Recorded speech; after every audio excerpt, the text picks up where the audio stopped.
President Trump requests a mid-flight alteration in the cockpit, but the pilot's courageous refusal ignites a tense standoff. The cockpit of Air Force One operates with quiet precision, a symphony of blinking lights and steady controls.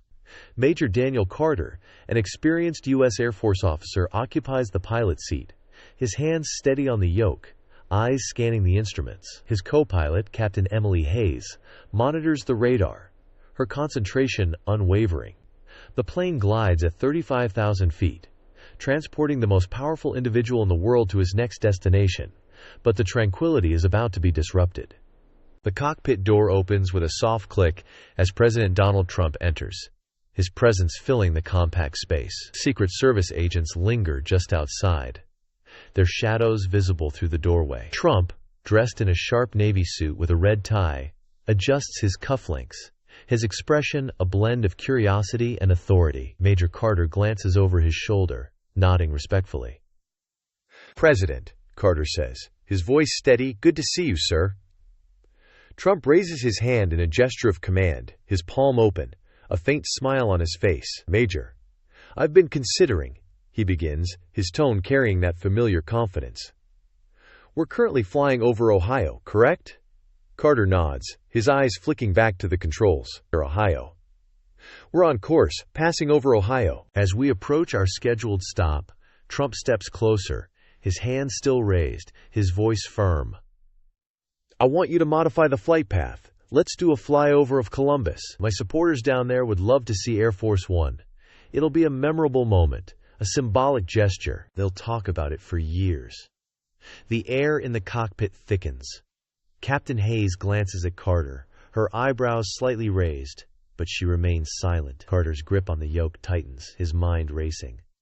A flyover may seem straightforward, but Air Force One does not deviate from its flight plan. Not without clearance, not without considering security protocols, air traffic control, and numerous other factors.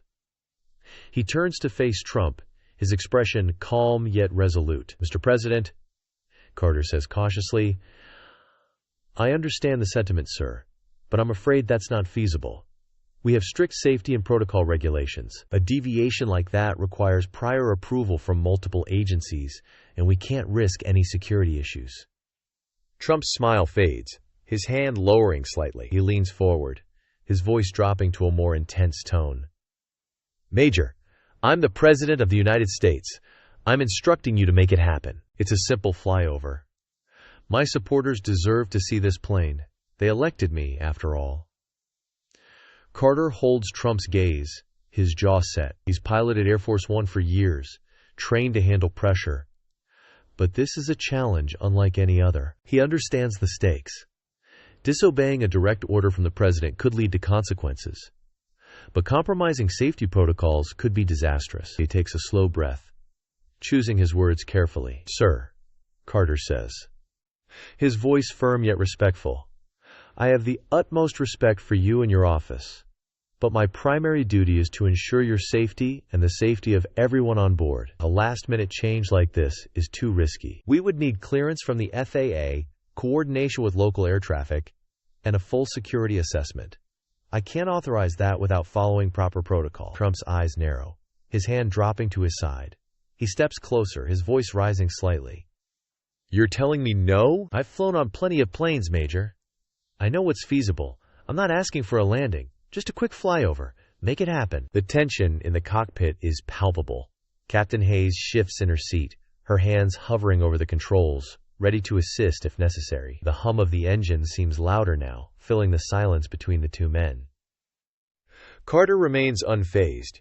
He knows he's right, and he understands Trump needs to hear it. "Mr. President," Carter states, his tone unwavering, "I've piloted this aircraft through storms, through threats, through every challenge imaginable. I've never compromised on safety, and I won't start now. Not even for a flyover. If we deviate without clearance, we risk everything. I'm sorry, sir, but my answer is no." Trump stares at Carter, his expression unreadable. For a moment, it feels like the standoff might escalate. The Secret Service agents outside the door shift slightly, sensing the tension. But then something changes in Trump's demeanor. He straightens, his lips pressing into a thin line, and he nods slowly. "You're a tough one, Major," Trump says, his voice softer now, a hint of respect in his tone. "I appreciate that. You're doing your job, keeping us safe.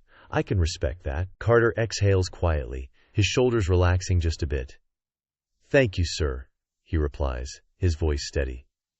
"I appreciate your understanding." Trump adjusts his tie, glancing at the control panel one last time. "Keep us on course then," he says, his tone lighter. "But next time, perhaps we'll plan that flyover ahead of time." He gives Carter a nod, a silent acknowledgement of the officer's professionalism, and turns to leave. The cockpit door closes behind him, the Secret Service agents following in his wake. Carter and Hayes exchange a quick glance, the tension finally dissipating. Carter turns back to the controls, his focus returning to the flight ahead, a faint sense of pride swelling in his chest. He had stood his ground and earned the president's respect in the process. If you liked this video, leave a like, subscribe, and help us bring you more exciting stories involving celebrities. Here you will be updated every day on the world of celebrities. See you soon.